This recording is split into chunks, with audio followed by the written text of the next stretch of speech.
मुंशी चंद्र लाल रोहिरा आहे। मां गुरुकुल स्कूल में पढ़ंदी आहियां। मां 7 साले जी आहियां।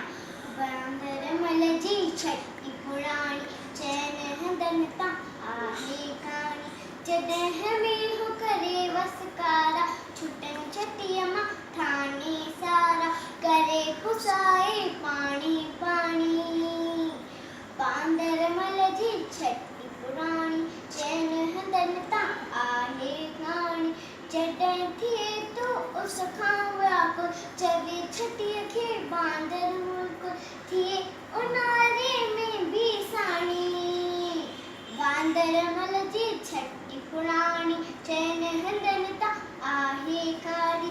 खुले रखी बंदूक बणाए पुछंदो आहे को त ॿुधाए पेके वई छा घर जी राणी।